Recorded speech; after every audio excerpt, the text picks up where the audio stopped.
Hello everyone, welcome to Tap. आज हम बात करने वाले हैं about actually all about JAIIB November 2025। JAIIB November 2025 के एग्जामिनेशन कब होगा, इसके रजिस्ट्रेशन डेट्स क्या हैं, आपके एग्जामिनेशन का पैटर्न क्या होता है, इसकी एलिजिबिलिटी क्या है, ये सारे इंपॉर्टेंट क्वेश्चंस आज मैं इस वीडियो के थ्रू आंसर करने वाली हूँ। तो वीडियो के एंड तक ज़रूर रहिएगा। और प्रिपरेशन करते समय अगर आपको ये एक बार आइडिया लेना है कि प्रीवियस ईयर क्वेश्चंस किस तरह के आए थे, रिकलेक्टेड क्वेश्चंस कौन कौन से हैं, अगर आप वो चीज़ देखना चाहते हैं तो please go head and check out our website. यहाँ डिस्क्रिप्शन में एक लिंक गिवन है, वो आपको ले जाएगा हमारी पीवाईक्यू बुकलेट की तरफ, और आप रिकलेक्टेड क्वेश्चंस की वो बुकलेट डाउनलोड कर सकते हैं with answers and explanation all given in it, and it is absolutely free. So चलिए, let's begin with all about JAIIB November 2025। देखिए, आपके एग्जामिनेशन कब से शुरू हो रहे हैं। आपका जो एग्जामिनेशन है वो है जीआईबी एंड डीबीएफ का सेम डे एग्जामिनेशन होगा। तो आपका जो फर्स्ट एग्जामिनेशन है that will be on 2 November, that is of IE and IFS, आपका first paper Indian economy and Indian financial system का। सेकेंड पेपर आपका होने वाला है ऑन 8 नवंबर, जहां पर आप बात करेंगे regarding the PPB examination. Third जो है वो आपका होगा 9 नवंबर को, ये आपका थर्ड पेपर है, यानी accounting and financial management for bankers. और लास्ट पेपर आपका 16 को होगा, जो होगा आपका आरबीडब्ल्यूएम, यानी retail banking and wealth management का। आपकी क्योंकि एग्जामिनेशन 2 नवंबर टू 16 नवंबर है, इसकी जो रजिस्ट्रेशन डेट्स हैं they are going to start from 1 से आपकी रजिस्ट्रेशन डेट शुरू हो जाएंगी टिल 21 अगस्त है। तो ये आपकी डेट्स यही वाली, लेकिन फर्क ये है कि सिर्फ जब आप फर्स्ट वीक में पे करेंगे देन यू हैव टू पे नॉर्मल फी। उसके बाद भी अगर आप सेकेंड वीक में पे करेंगे तो आपको एडिशनल 100 रुपीज देने हैं। अगर आप थर्ड वीक में पे करेंगे तो एडिशनल 200 रुपीज आपको पे करने हैं। तो ये आपके एग्जाम की पूरी डिटेल्स हैं with the specific examination registration. चलिए, अब जानते हैं कि ये तो एग्जामिनेशन का जो बेस है ये तो तैयार होगा कि पेपर आ रहा है नवंबर में है, ये वाली चीज हो गई, रजिस्ट्रेशन वाला भी हो गया। लेकिन इस पेपर की बाकी डिटेल्स का क्या, तो चलिए उसको जानते हैं। सबसे पहले जब आप एग्जामिनेशन की बात करते हैं तो ये तो नवंबर के एग्जामिनेशन की पूरी डिटेल्स बेसिक आ गई, लेकिन एग्जामिनेशन का एलिजिबिलिटी क्राइटेरिया क्या है वो भी समझे। आपके एग्जामिनेशन का जो एलिजिबिलिटी क्राइटेरिया है कि कोई भी पर्टिकुलर पर्सन इस एग्जामिनेशन के लिए जा सकता है, बट उसको ना एक तो 12th स्टैंडर्ड तो मिनिमम पास उनको होना जरूरी है। ठीक है, ये सारे जो मेंबर्स हैं बैंकिंग के, जो आईआईबीएफ के अंडर आपके पास मेंबर्स हैं, ऑर्डिनरी मेंबर्स ऑफ इंस्टीट्यूट, वो इसके लिए एलिजिबल है। साथ साथ कोई भी पर्टिकुलर पर्सन जो सुपरवाइजरी स्टाफ या फिर क्लरिकल में है, उनको मिनिमम 12th पास होना चाहिए। बट अगर वो 12th पास नहीं हो तो भी उनको इस चीज को लेकर रिकमेंडेशन के बेस पर वो भी ये एग्जामिनेशन दे सकते हैं। सबॉर्डिनेट स्टाफ जो है who are members of the institutes are eligible to apply for the examination, but उनको कम से कम 12th स्टैंडर्ड पास होना चाहिए। सो बेस क्या आया, 12th स्टैंडर्ड पास होना चाहिए। देन आपके पेपर के चार पर्टिकुलर एग्जामिनेशन, ये तो हमने डेट शीट के हिसाब से ही देख लिया। पहला एग्जाम होता है आपका इसका Indian economy and Indian financial system का। सेकंड होता है principle and practices of banking. Third होता है accounting and financial management for bankers. और आखिरी होता है retail banking and wealth management. अब इसका पासिंग क्राइटेरिया क्या है, देखिए जब आप पेपर चारों के चारों इकट्ठे दे रहे हैं तो क्या होता है, और अगर आप इंडिविजुअली कोई पेपर दे रहे हैं उसके अंदर डिफरेंस है। जब आप सारे के सारे पेपर्स इकट्ठे दे रहे हैं तो उस समय पर मिनिमम पासिंग बन जाती है 45। ठीक है, अगर आप एक सिंगल अटेम्प्ट दे रहे हैं तो मिनिमम आपको 45 मार्क्स स्कोर करने हैं। और क्योंकि आप चार पेपर दे रहे हैं तो चार पेपर के हिसाब से आपका टोटल कितना बन गया, 400। आपको मिनिमम इस एग्रीगेट का 50% स्कोर करना है, यानी आपको 200 मार्क्स टोटल बनाने हैं, और कम से कम हर पेपर में 45 मार्क्स होने चाहिए। अब अगर आप कोई, आपके कुछ पेपर्स निकले हुए हैं या आपने भी कुछ पेपर्स देने हैं, सारे नहीं देने हैं, तो उस समय आपका एक पर्टिकुलर पेपर को पास करने के लिए आपको मिनिमम 50 मार्क्स चाहिए आउट ऑफ 100। देन हमारे पास आ जाता है जो कैंडिडेट्स है they will be allowed to retain the credits. आपने कोई एक पेपर क्लियर कर दिया तो नेक्स्ट टाइम में वो आपका कंटिन्यू नहीं होगा, आपको वो दोबारा पेपर देने की जरूरत नहीं है। बट आपको रजिस्ट्रेशन के अकॉर्डिंग 5 अटेम्प्ट्स के हिसाब से ही उसको खत्म कर देना है, अदरवाइज आपको वो जो अपने एग्जाम क्लियर भी कर लिए वो भी आपको दोबारा देने पड़ जाते हैं। अब ये रजिस्ट्रेशन का सिनेरियो क्या है वो भी समझते हैं। अच्छा, बिफोर दैट एक बार अपना एग्जाम का बेस हम बना लें। आपके चार सब्जेक्ट्स बताए मैंने, I and IFS, PPB, AFM and RBWM। Starts with I and IFS, a very lengthy subject. इसके बिगनिंग के पेपर्स काफ़ी टफ थे, लेकिन इस बार ये वाला पेपर ठीक था। इसमें आपके पास 45 चैप्टर्स है।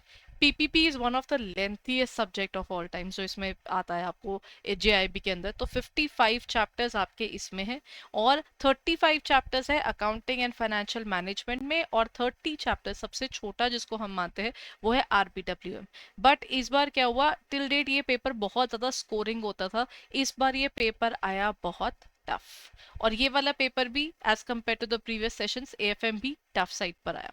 आपको जब पेपर के लिए पढ़ना है तो इस पेपर के लिए प्रिपरेशन कहाँ से करनी है, आईआईबीएफ की बुक से ही पढ़ना है। आईआईबीएफ की इन चारों सब्जेक्ट्स की स्पेसिफिक बुक्स हैं, retail and financial management, IE and FS, then PPB as well as RPWM, AFM, सबका आपको इसमें मिल जाएगा। इनकी ना मैकमिलन की ही अपनी बुक्स आती हैं। You should be following this rather than anything else on the YouTube और रैंडम अगर आपको कहीं पर कुछ इंटरनेट पे मिलता है, जस्ट मेक श्योर वो इस बुक के अकॉर्डिंग हो, अदरवाइज उसको फॉलो मत कीजिएगा, क्योंकि पेपर इसी बुक में से आता है।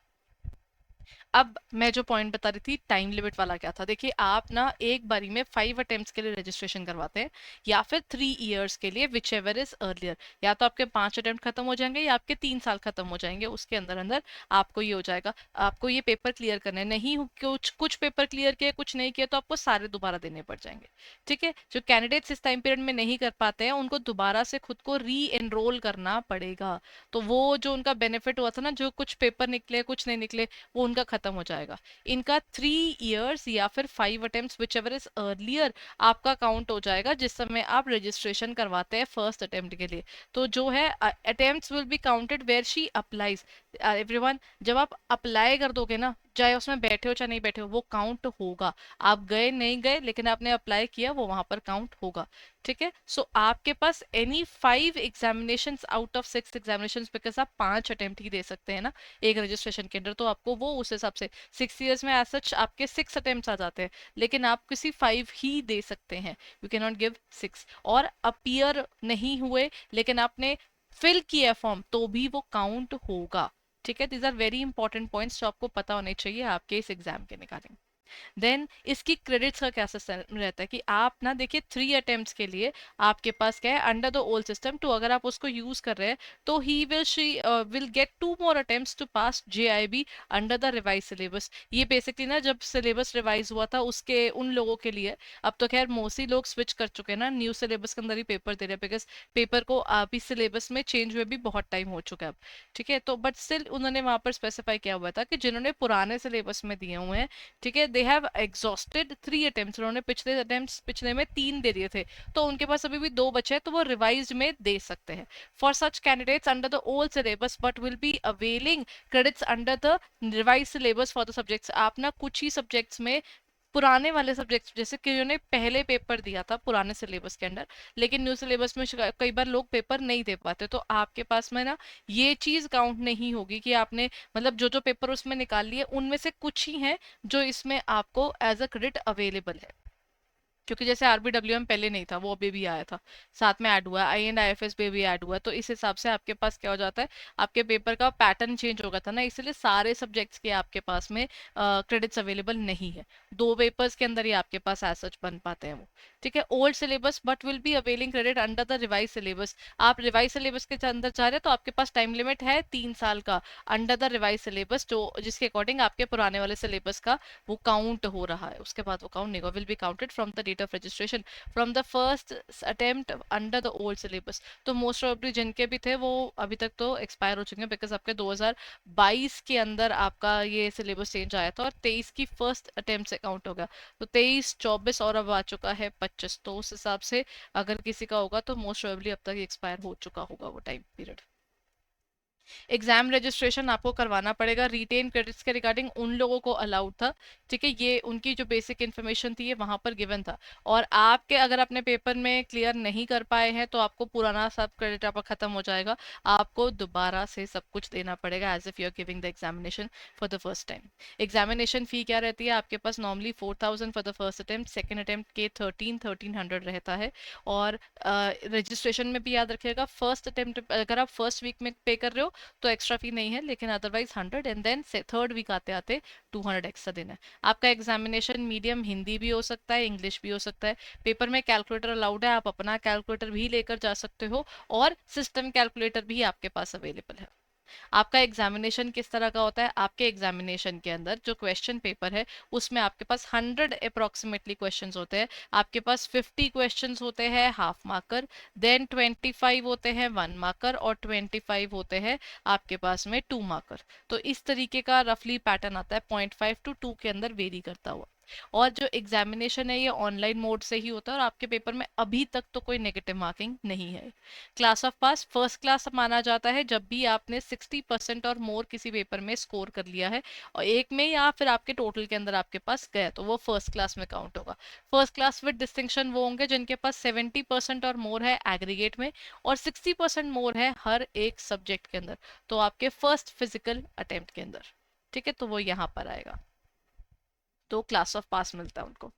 देन आपको इस एग्जामिनेशन के लिए प्रिपेयर क्यों करना है? बड़ा इंपॉर्टेंट क्वेश्चन है, क्योंकि जब भी इतनी मेहनत करनी होती है, 4 डिफरेंट सब्जेक्ट्स पढ़ने हैं, इतने इतने चैप्टर पढ़ने हैं, क्यों पढ़ने हैं? एक तो आपको बेनिफिट मिलता है, आपकी ना सैलरी बढ़ जाती है, आपकी इंक्रीमेंट मिलता है, मॉनेटरी। देखिए, अगर आपकी बेसिक पे बढ़ेगी तो आपके उसके साथ के अलाउंसेस बढ़ेंगे, आपका पर मंथ का पैसा बढ़ेगा, तो आपके पास ईयरली का सोचिए, आपकी जो पर एनम की इनकम आ रही है उसमें एक इंक्रीज आएगा, और पर एनम की इंक्रीज में आएगा तो डेफिनेटली आप अपनी पेंशन के लिए जो सेविंग कर रहे हैं उसमें भी एक इंक्रीज आएगा, और till the time you are working in the organisation you are getting more money than you could plan yourself. तो आपको बेनिफिट होता है, बिकॉज एनुअल इंक्रीमेंट्स के अलावा ये वाली चीजें, इंक्रीमेंट्स आपका मॉनेटरी लेवल और बढ़ाते हैं। तो इसमें बेसिक पे, अलाउंसेस और पेंशन कॉर्पस, आपका हर चीज बढ़ जाती है if you go for this examination.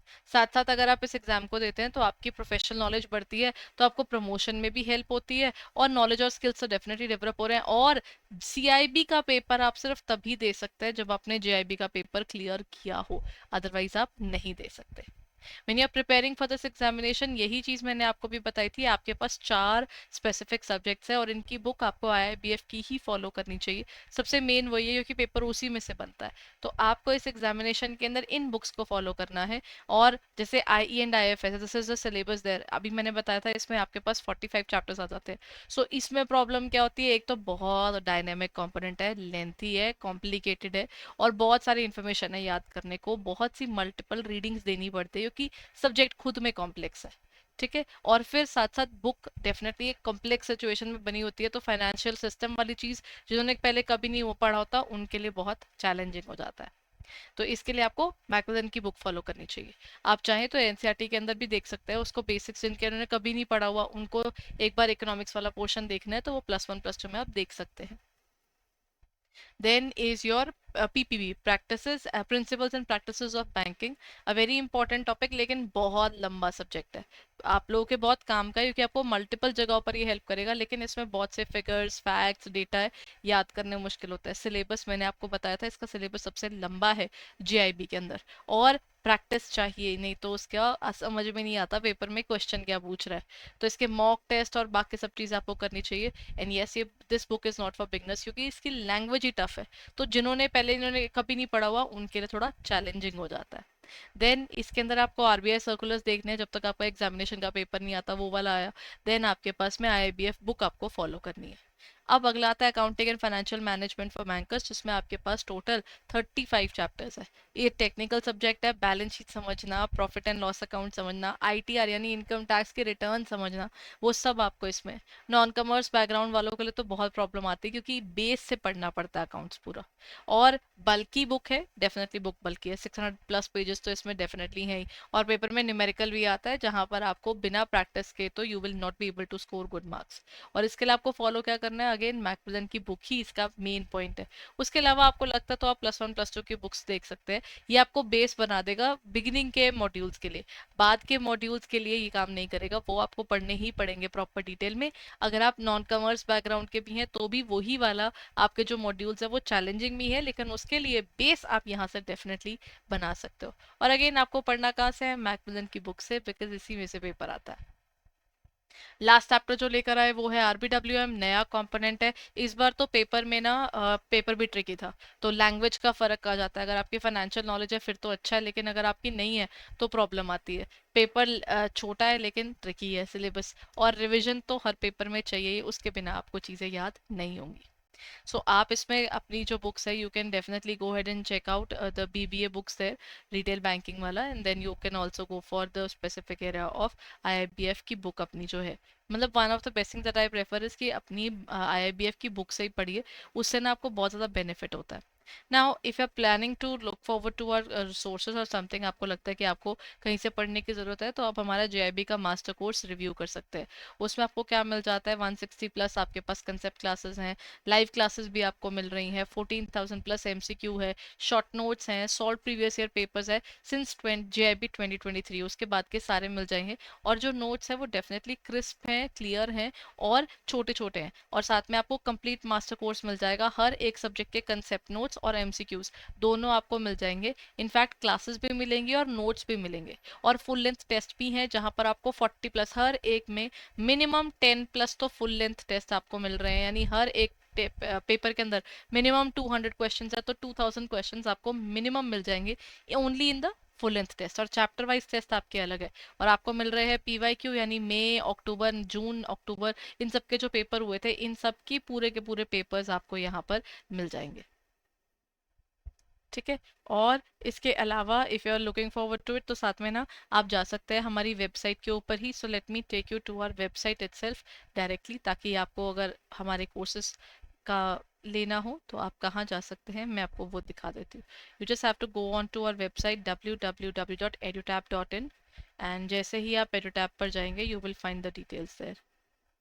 ये रही हमारी वेबसाइट, दैट इज़ www.edutap.in। इसमें जाएंगे और यहाँ पर देखिए ज़रा, आपके पास में ना जेआईबी सुपर क्रैश कोर्स और ये सारा कुछ दिख रहा है। आप कोर्स खोलेंगे तो आपको हमारी सारी डिटेल्स मिल जाएंगी। मास्टर कोर्स सबसे अच्छा है, क्योंकि मास्टर कोर्स के अंदर ना आपके पास में बेनिफिट क्या होता है कि आपको एग्जामिनेशन में ना हेल्प हो जाती है, क्योंकि इसके थ्रू ना आप अपनी प्रिपरेशन स्ट्रॉन्गर कर पाते हैं। और इसी के साथ साथ नवंबर के लिए भी हमारे क्रैश कोर्सेज लॉन्च हो चुके हैं, तो आप इसको भी एनरोल कर सकते हैं। बस याद रखिएगा कि आपको कोड यूज क्या करने हैं, ताकि आप 80% ऑफ ले सके, and go head and purchase it right away. क्योंकि अगर आप मास्टर कोर्स लेंगे, इसमें आपको रिकॉर्डेड क्लासेस मिलेंगी, डिटेल में हर एक टॉपिक कवर करना मिलेगा, और वो भी छोटी छोटी वीडियोस के थ्रू, तो आपको हेल्प करेगा पढ़ने में। और जो हमारा लाइव क्रैश कोर्स है, इसमें हम मोस्ट इंपॉर्टेंट टॉपिक्स क्लास के अंदर करवाते हैं in the live classes, so वो भी आपको हेल्प करता है। So if you are planning to purchase our courses, go ahead and check out the brochures of each of these products for better details of the particular topics, and go ahead and prepare well, everyone. Thank you.